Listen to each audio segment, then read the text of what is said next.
各位弟兄姊妹，你哋好。今日係家庭滿訓嘅第二講。我俾咗個題目去，係把握今天，代代傳承。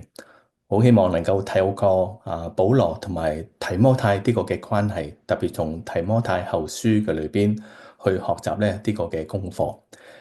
其實好多人講咧，提摩太後書咧，其實係保羅喺離開世界之前，可以話一篇嘅遺訓或者咧一番嘅遺言咧，交託咧交付咧俾呢位嘅提摩太。作為一位嘅屬靈嘅長者，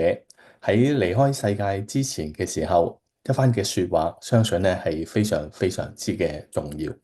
咁究竟提摩太後書嘅裏邊，我哋又點樣嘅能夠真係學習到咧關於傳承咧呢個嘅功課咧？咁今日咧，我希望咧能夠透過3個問題去裏邊咧一齊嘅去反思啦、學習啦、彼此嘅去提醒。我希望能夠去從咧提摩太後書裏邊睇到乜嘢叫做信仰嘅傳承。另一方面，點解傳承信仰咁重要呢？另外一方面，亦都希望咧，真係去到地好落實嘅，能夠去學習到咧點樣嘅傳承咧信仰。咁究竟咩嘅信仰嘅傳承咧？其實喺呢個嘅世界上高咧，喺呢個嘅社會嘅裏邊咧，都會咧講關於傳承嘅。當佢哋講傳承嘅時候，可能係講緊咧家族啦、血統啦、一啲嘅聲譽啦，又或者一啲嘅企業家或者一啲嘅創新科技嘅人士咧，佢哋點樣嘅能夠咧真係喺呢個嘅世代嘅裏邊咧留下一啲嘅痕跡。又或者咧一啲嘅政客啦、哲學家啦、思想家啦，佢哋好希望咧，佢哋嘅思想，佢哋所做嘅能夠咧喺呢個嘅世代嘅裏邊咧，俾人咧能夠去認同、去紀念嘅。咁當我哋咧講緊信仰嘅時候就唔同啦。基督嘅信仰嘅裏邊，當我哋講傳承嘅時候咧，係講緊咧將神嘅話語、信仰嘅見證、屬靈嘅價值觀同埋使命，好好嘅能夠去忠心咧去交付咧俾我哋嘅下一代，以至咧福音能夠去代代咧去相傳。其實咧，當我哋講緊咧乜嘢叫做傳承，又或者咧係傳承啲咩嘢嘅時候咧，係講緊3方面。第一方面就係傳遞咧神嘅話語、教導真理。當保羅寫提摩太後書嘅時候，就正正嘅喺當中去提醒呢位嘅提摩太，有呢位嘅佢嘅屬靈嘅兒子啦，就提醒佢其實提摩太你從小喺家庭嘅裏邊，透過你嘅外祖母，透過你嘅母親，又或者喺教會嘅裏邊，其實你學習到承接咗好多關於真理。所以保羅就提醒佢，你從小咧就明白聖經。當我哋講傳承嘅時候，第一方面其實係講緊咧神嘅說話、聖經嘅真理。因為聖經嘅真理係讓我哋能夠去當中能夠去認識呢位嘅上帝，能夠去明白接受救恩，更加喺當中我哋生命嘅裏邊能夠喺當中去認識自己，透過神嘅說話能夠經歷到嗰種嘅改變。其實更加嘅重要，神嘅真理去傳遞嘅時候，領受者佢就能夠透過神嘅說話，有嗰種嘅智慧，有嗰種嘅屬靈嘅辨別力啊，能夠喺人生嘅裏邊咧，懂得咧去選擇，懂得咧去揀。第二方面，當我哋講緊傳承嘅時候咧，係講緊咧我哋嘅生命咧點樣嘅去影響別人嘅生命，能夠讓我哋嘅信仰，讓我哋嘅信心傳遞到去下一代，或者咧我哋嘅同輩嘅當中。保羅喺呢度去提醒提摩太，佢話其實你心裏邊嗰份嘅信啊，對上帝嗰種嘅信心，同上帝嗰種嘅關係嘅裏邊，係透過你嘅家庭、你嘅外祖母羅爾、你嘅母親友尼基，將呢份嘅信仰、信心傳遞到提摩太嘅心同埋生命嘅裏邊。與此同時，其實提摩太佢不單止從家庭嘅裏邊係領受到生命呢種嘅影響力喺裏頭，更加其實係佢同保羅去接觸嘅時候，保羅就再次嘅去提醒翻提摩太，其實你已經追隨咗我嘅教導、行為、志向、信心、寬容、愛心、忍耐。意思就係保羅嘅生命直接嘅去影響提摩太嘅生命，呢個係傳承。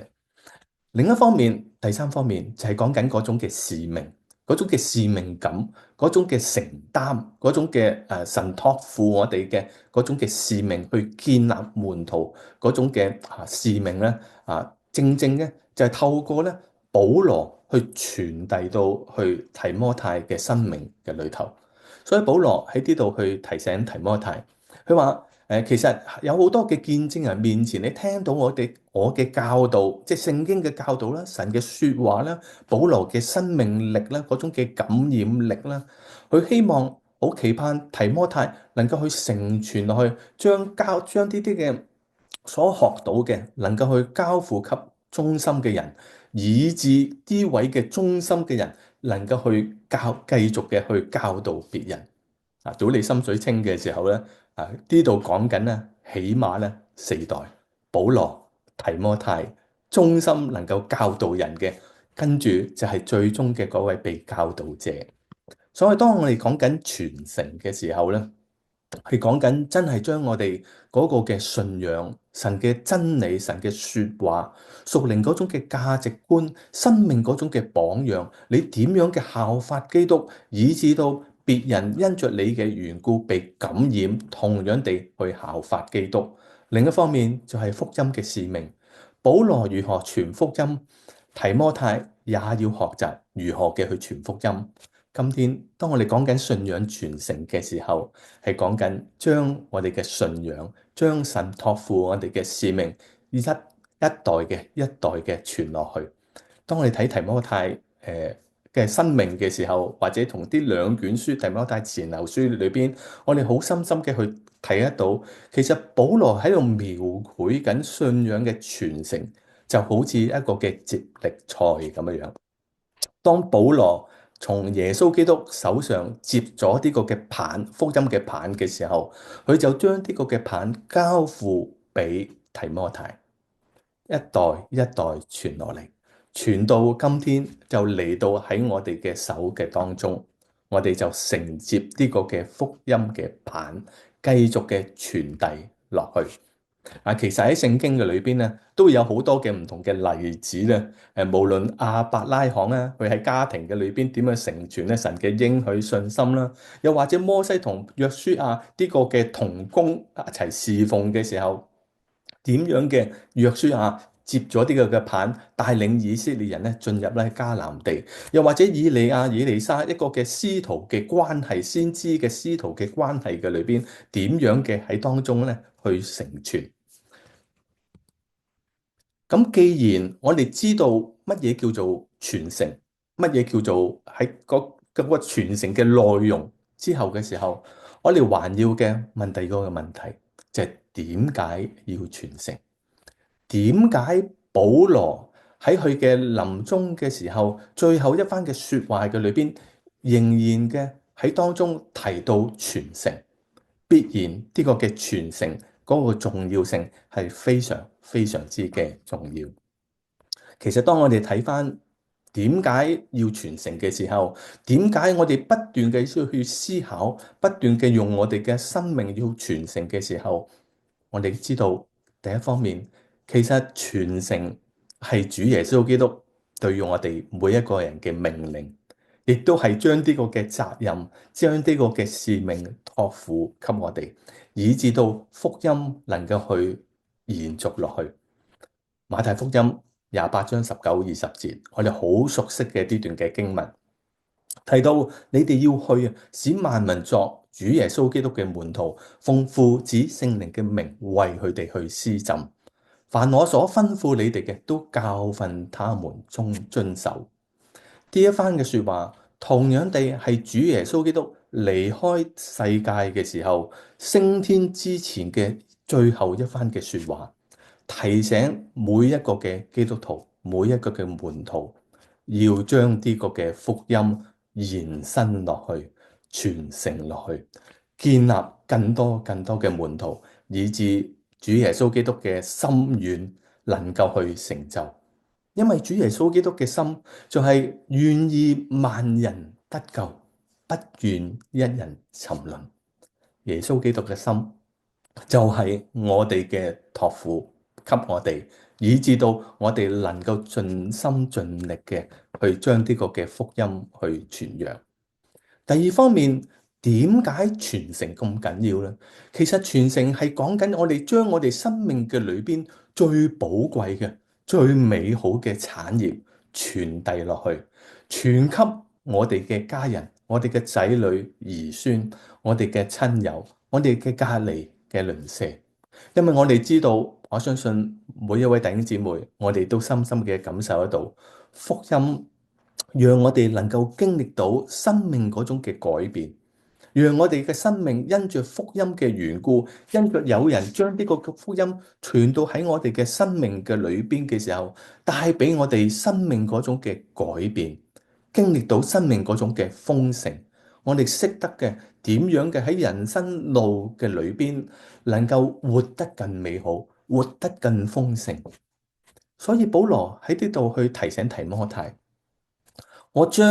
保羅將真理傳遞到去提摩太嘅時候，話俾提摩太聽，呢個嘅真理就係聖經。聖經能夠讓人嘅生命慢慢嘅改變，以致達至完全，更加喺生命嘅裏邊能夠去活出嗰種嘅善事。各位弟兄姊妹，當我哋講緊傳承嘅時候，點解咁重要呢？因為福音係最寶貴、最真實嘅，能夠給予下一代一個嘅最好嘅一個嘅禮物。呢個嘅禮物，甚至乎當我哋離開世界嘅時候，呢份嘅福音，呢個嘅使命，仍然嘅會存留喺我哋嘅下一代嘅生命嘅裏邊。呢一個係最美好嘅產業。第三方面，點解傳承咁緊要呢？因為傳承係讓教會繼續嘅能夠成為一個嘅明亮嘅燈台，係讓教會裏邊嘅聚集嘅弟兄姊妹能夠生命嘅裏邊能夠成為鹽，成為光，能夠去榮耀呢位嘅天父上帝。保羅喺呢度提醒提摩太，你要去傳承。因為呢個嘅教會，呢個嘅神嘅家係真理嘅柱石同埋根基。呢個嘅真理，當你去傳承嘅時候，你不單止能夠去救到自己，你更加能夠救到聽福音嘅人。點解傳承咁緊要呢？因為當我哋傳承嘅時候，就係讓教會真係好似我哋舊年所講嘅，成為教會。Let church be church。唯有我哋去回歸到真理嘅裏邊，我哋先至能夠將教會成為教會，讓弟兄姊妹聚集嘅時候，生命因着真理嘅緣故，因住有人承傳落去嘅緣故，能夠帶嚟生命嗰種嘅改變，生命嘅裏頭能夠去榮耀上帝。第四方面，其實喺呢個嘅世代嘅裏邊，我哋唔傳承嘅時候，我哋唔傳遞真理嘅時候，我哋唔傳揚福音嘅時候，我哋唔去造就我哋嘅下一代成為主耶穌基督嘅門徒嘅時候，呢個嘅世代好裏邊好多嘅資訊，好多嘅人，佢哋會用佢哋嘅方法，千方百計嘅將佢哋嘅說話，將佢哋嘅理念傳遞俾我哋嘅下一代。所以當我哋睇翻嘅時候，點解傳承咁緊要呢？因為傳承就係一場嘅屬靈嘅爭戰。聖經提到魔鬼撒旦好似咆哮嘅獅子一樣，喺遍地嘅裏邊去遊行，為要嘅去吞食一啲嘅人。其實我哋活喺呢個嘅世代嘅裏邊，每一個嘅基督徒都係喺一個嘅屬靈嘅爭戰嘅場面嘅裏邊。如果我哋唔傳承嘅時候，我哋呢一個嘅世代我哋嘅下一代，代代嘅就會離開上帝，唔能夠去經歷到上帝俾我哋嗰種嘅豐盛嘅嗰種嘅生命。教會亦都會慢慢嘅、慢慢嘅失去佢哋應有嘅嗰個嘅功用。點解傳承咁緊要呢？當我哋睇翻嘅時候，正正嘅就係呢個嘅係主耶穌基督嘅心。主耶穌基督就係因為愛世人嘅緣故，希望能夠讓人喺黑暗嘅裏邊揾到曙光，揾到出路。亦都係因為傳承嘅緣故，我哋知道其實我哋生命嘅裏邊着緊最寶貴嘅就係我哋嘅信仰。我哋就要將呢個嘅信仰傳遞去俾我哋嘅下一代，亦都讓教會因着呢個嘅信仰嘅緣故，呢個嘅真實嘅真理嘅緣故，能夠讓教會發揮嗰個嘅功用。亦都知道，若果我哋唔傳承嘅時候，呢個嘅世代慢慢嘅、慢慢嘅就會越嚟越離開上帝嘅真理。當我哋知道傳承咁緊要嘅時候，其實當我哋要去傳承信仰嘅時候，都面對咧唔少嘅挑戰，唔少嘅艱難。無論我哋要去傳福音，無論我哋咧要將我哋嘅福音、將信仰傳遞俾下一代，又或者喺教會嘅裏邊，我哋期盼能夠去將福音帶到去未得之民，或者我哋嘅親友裏邊嘅時候，都係唔容易嘅。特別當我哋喺呢個嘅係講道系列嘅裏邊講關於家庭門訓嘅時候，其實當我哋睇翻提摩太後書嘅時候，保羅亦都好坦白講，其實喺呢個嘅世代嘅裏邊，魔鬼撒旦都喺度不斷嘅去擄掠人，亦都話俾每一個嘅信徒聽。當你願意有心去傳承嘅時候，同樣地，你都會有好多嘅艱難嘅日子去面對。嗱，我冇列出晒喺提摩太後書3章裏邊，其實佢列出咗起碼有20項呢。我哋喺呢個嘅世代嘅裏邊去傳承嘅時候，所面對嘅人嗰種嘅回應，嗰種嘅心態。特別當我哋睇翻家庭嘅時候，特別家庭同教會之間嗰個嘅關係嘅裏邊，有唔少嘅基督教嘅團體咧寫過一啲嘅文章，或者做咗一啲嘅統計。當我哋講傳承嘅時候咧，其實係面對咧好艱難、好唔容易去面對嘅一個嘅處境喺裏邊。有人曾經去做過統計，話俾我哋聽，嗰批嘅信二代，即係我哋下一代咧嘅流失率咧，去到差唔多60%，甚至乎去到70%嘅裏邊。即是話咧，我哋下一代咧喺6、7成嘅我哋嘅下一代嘅仔女咧佢哋咧離開信仰，冇再返教會，忘記咗上帝。家庭同埋教會都有面對佢哋嘅嗰個困難嘅地方。當呢班嘅人士咧基督教嘅機構去研究嘅時候咧，佢就留意到家庭嘅裏邊、教會嘅裏頭，究竟喺傳承嘅上高，當面對呢啲嘅障礙艱難嘅時候，究竟個問題出現喺邊一度咧？當我哋咧去留意我哋去面對嘅問題嘅時候咧，其實係幫助我哋咧去反思、去調教，以至到我哋喺呢個嘅世代嘅裏邊，當我哋講緊代代傳承嘅時候咧，我哋期盼靠住神嘅恩典咧做得更好。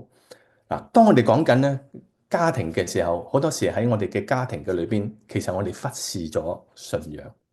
我哋好多時咧，覺得咧返教會咧只係其中一種嘅活動我哋其實咧對信仰咧唔係好認真。正如今年我哋提出一個嘅方向，就係要深化靈命，因為喺教會嘅裏邊，其實我哋察覺到我哋個人嘅信仰嘅根基咧，其實咧係好淺薄。我哋對神嘅真理嘅追求，對認識神呢一方面係好忽視。另一方面，我哋都留意到喺家庭嘅裏邊，好多時我哋嘅家人咧父母啊，或者我哋一啲嘅基督徒嘅家人咧，佢哋嘅言行咧不一致，即使咧佢哋有返教會，佢哋咧都講一啲嘅屬靈嘅説話，但係其實咧佢哋嘅行為咧，佢哋嘅態度咧言行不一致，以至到咧影響下一代佢哋去點樣嘅去信，對信仰認唔認真，從家庭嘅裏邊係直接嘅係影響緊佢哋。有時教會我哋都會過度嘅關注活動啦，即係搞好多活動，唔忘記咗咧真係咧用心嘅去建立咧門徒咧嗰個嘅生命。咁呢一方面，教會亦都要我哋自己咧需要咧都喺裏邊去調教同埋反思。同樣地咧。喺呢個世代嘅裏邊，我哋嘅小朋友咧，我哋嘅下一代咧，都係面對緊科技媒體嘅影響不斷嘅好多嘅資料啊、資訊去影響緊我哋嘅下一代嘅思想，佢哋點睇人生啦、點睇關係啦、點睇享受啦各方面咧，都係受咗咧好多嘅科技同埋媒體咧嗰個嘅影響。而喺裏邊我哋嘅教會嘅裏頭又有冇嘅真係去好好嘅同我哋嘅下一代有嗰種嘅溝通，去明白到佢哋究竟面對緊咩嘅處境、咩嘅困難喺裏頭咧？我哋嘅下一代同樣地喺學校或者社交嘅裏邊，都係面對好多嘅我哋稱之為 peer pressure，好多嘅壓力喺裏邊。信仰嘅斷層啦，就你留意到喺視浸嘅裏邊，我哋嘅後生仔咧其實就好少嘅，英文堂咧可能就會多好多嚇，咁但係咧喺廣東話堂嘅裏邊咧，基本上咧我哋人數咧就唔係好多嘅啫，年輕嗰一批。另外其實喺家庭嘅裏邊，好多時候我哋好忙碌嘅嚇，忙碌嘅地步咧，我哋咧將好多嘢咧去分類啦排列嗰個嘅次序啦好多時咧我哋咧對於信仰嘅操練信仰嘅學習點樣嘅去投入喺教會去生活侍奉神咧，係將到嗰個嘅我哋稱之為個 priority 咧，擠到好低。所以我哋留意到喺教會裏邊。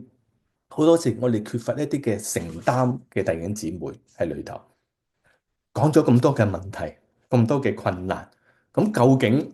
我哋可以點樣嘅去做？點樣嘅真係去迎向呢啲嘅難處，以至到我哋仍然嘅真係咧，我哋睇到傳承咁緊要嘅時候，仍然嘅能夠去按照上帝嘅心意，將福音、將使命。能夠去建立我哋嘅下一代，成為主耶穌基督嘅門徒咧，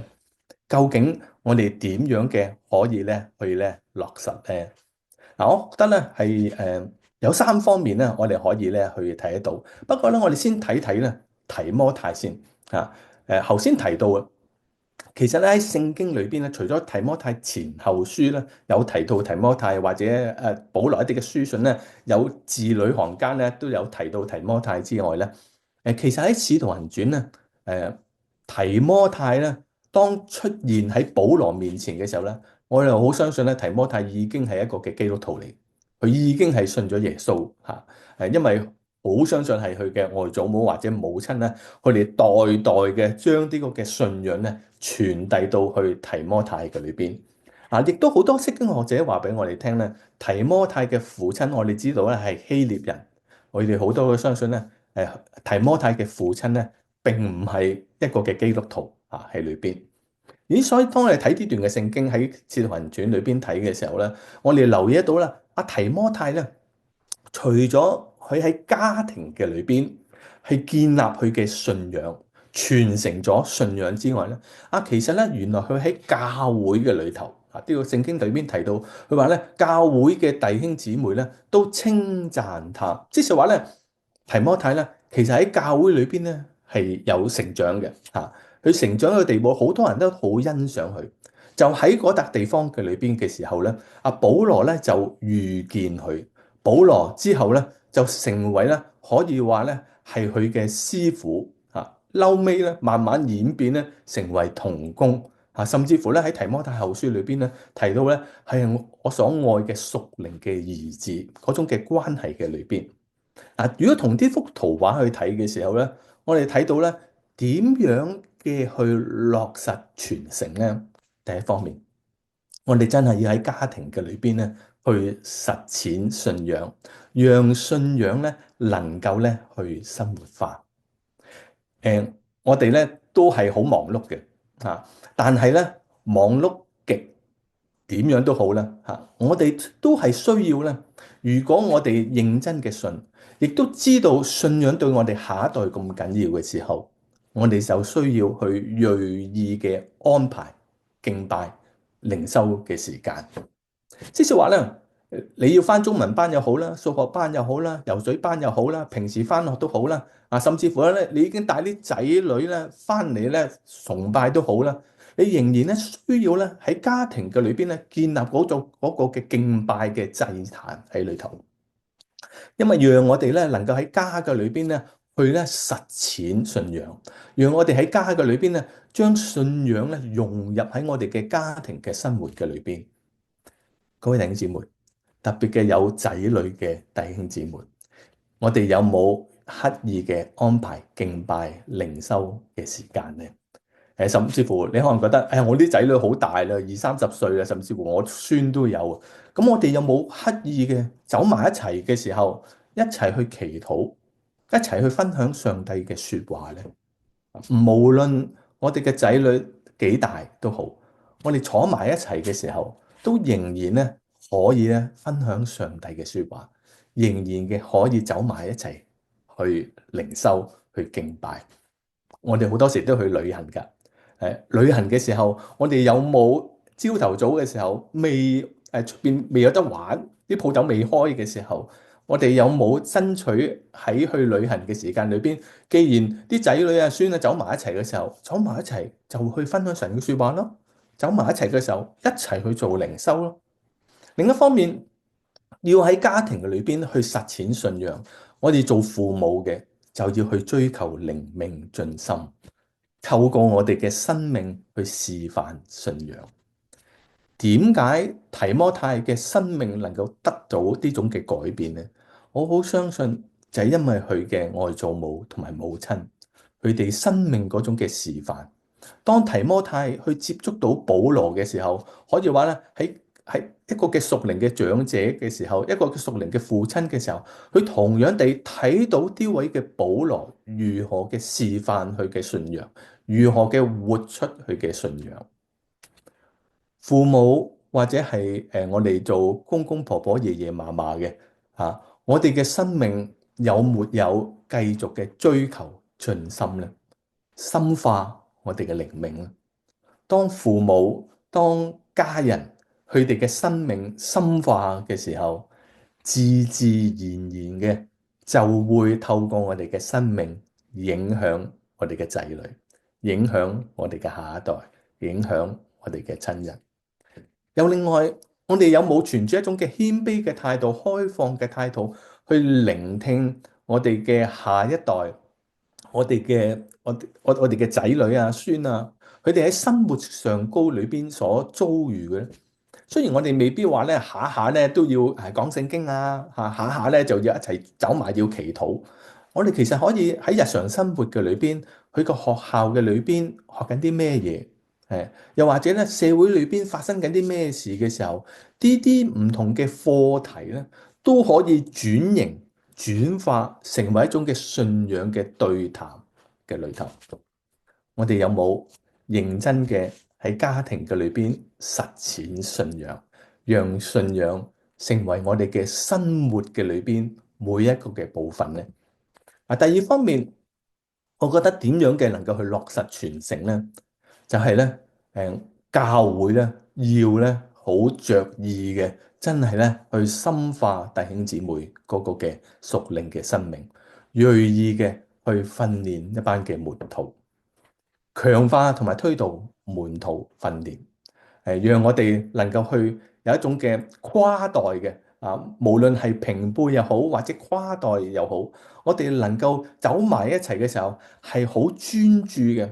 去跟隨基督、效法基督，讓我哋嘅生命能夠去成長，讓我哋嘅生命能夠去成為咧別人咧一個嘅祝福，一個嘅影響。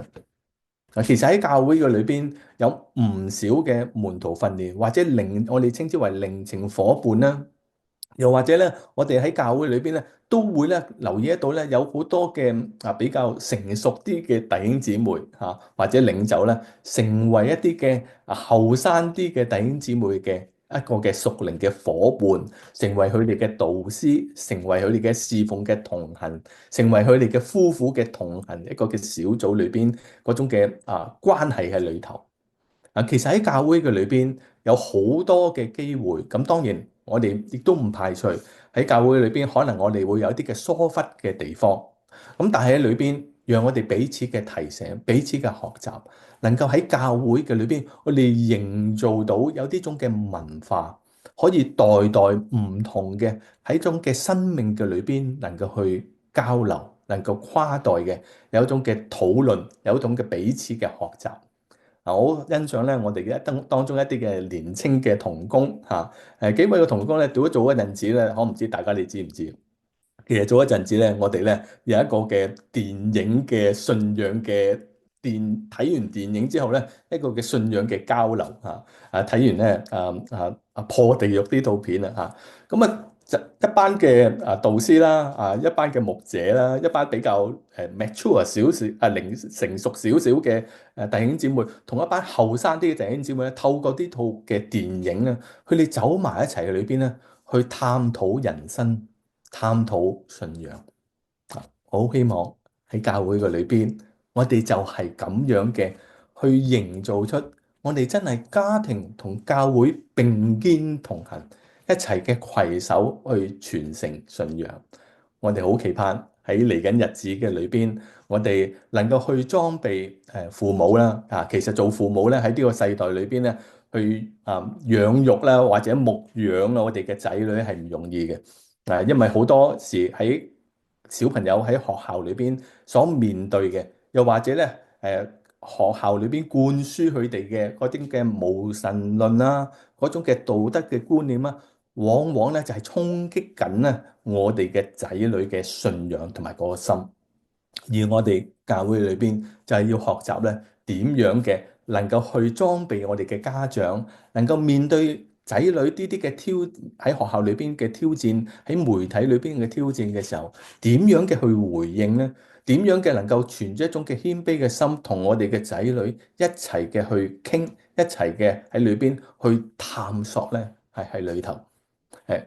期盼喺嚟緊日子嘅裏邊，其實我哋都有唔同嘅一啲嘅支持小組、夫婦同行啦，我哋有唔同嘅家庭嘅團契啦。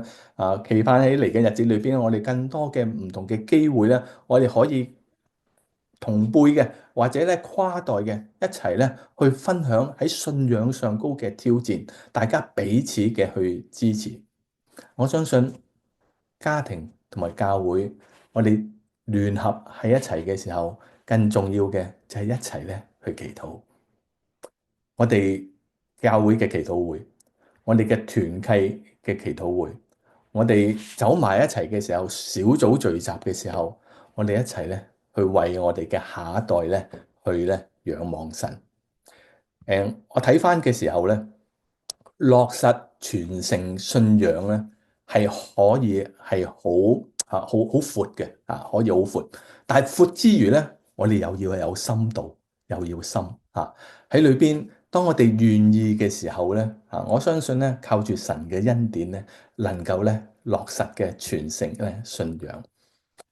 當保羅去回望佢自己一生嘅時候，佢仍然嘅深深嘅相信，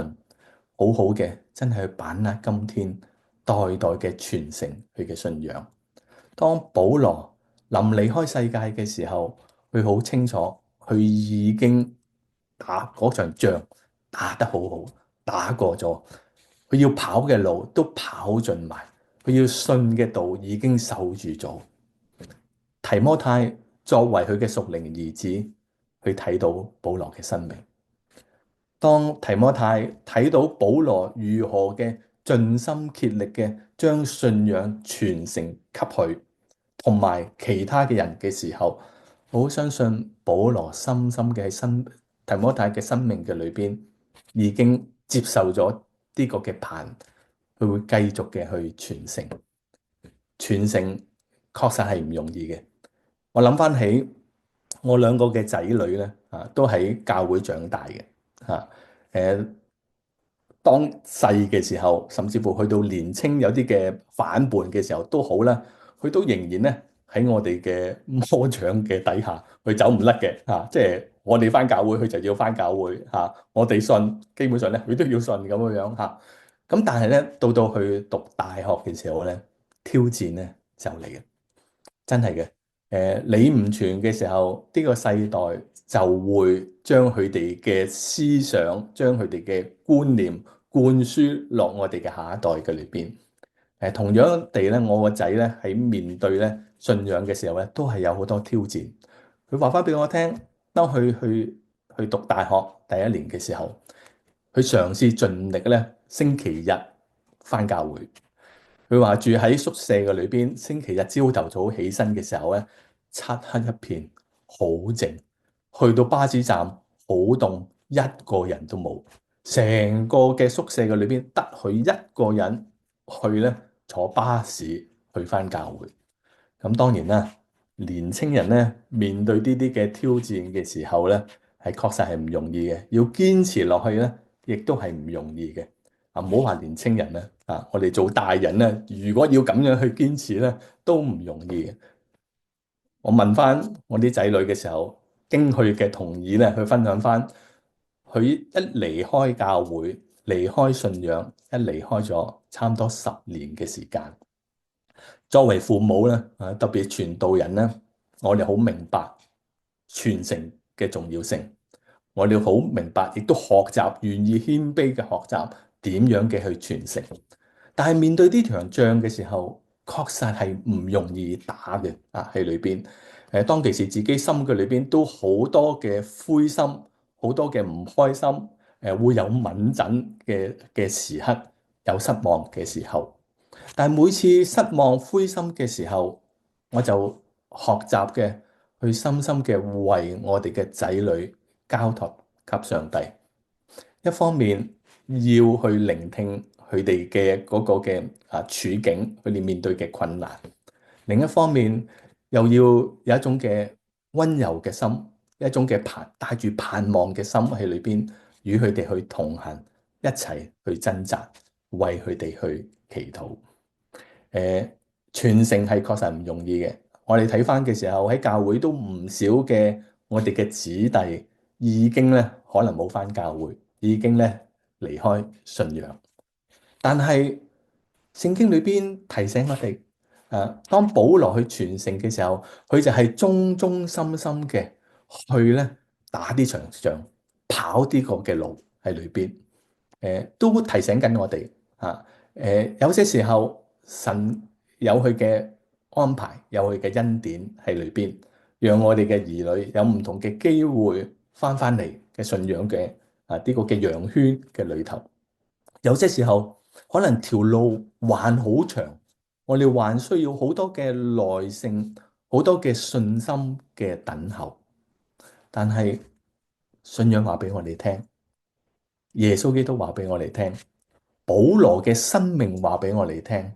提摩太嘅生命話俾我哋聽，我哋無論點樣都好，我哋就係憑住呢個嘅信心，好好珍惜今天每一個嘅機會，好好用我哋嘅時間，將福音、將信仰傳遞俾我哋嘅下一代。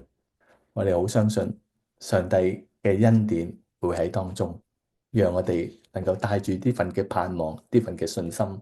等候上帝喺我哋嘅下一代裏邊嘅工作。我哋一齊祈禱。天父上帝，我哋感謝你嘅恩典，因為你先嘅讓我哋能夠經歷到福音嘅好處，喺生命嘅裏邊經歷到主耶穌基督嘅愛。父神，我哋喺你面前嘅時候，每次我哋睇到我哋嘅下一代嘅時候，我哋亦心嘅裏邊帶住感恩，帶住雀躍，但係亦都帶住好多嘅擔心喺裏頭。天父上帝，你知道我哋嘅處境，你知道我哋每一個作父母嘅嗰個嘅心，你都知道我哋嘅仔女，我哋嘅下一代佢哋面對嘅困難、面對嘅挑戰。父神，我哋喺你面前嘅時候，我哋懇求你自己幫助我哋，作為父母嘅，作為教會嘅，作為一啲嘅屬靈嘅 uncle auntie 嘅，讓我哋能夠去珍惜每一個嘅機會，能夠讓我哋嘅生命先先嘅被你嘅話語去改變，讓我哋嘅生命能夠先先嘅經歷到嗰種嘅豐盛。幫助我哋能夠有智慧嘅、有耐性嘅，將福音帶到去我哋嘅下一代嘅裏邊。雖然有些時候我哋會有灰心，會有失望，但神啊，我哋求你自己嘅愛、你嘅恩典去支持我哋，去幫助我哋，能夠緊緊嘅捉住主耶穌基督嘅手，亦都讓我哋嘅下一代透過我哋嘅手帶到去耶穌基督嘅面前。讓我哋嘅信仰，讓我哋嘅生命能夠一代一代傳承落去。我哋感謝你，我哋以上嘅祈禱，乃係奉我救主耶穌基督嘅聖名。阿門。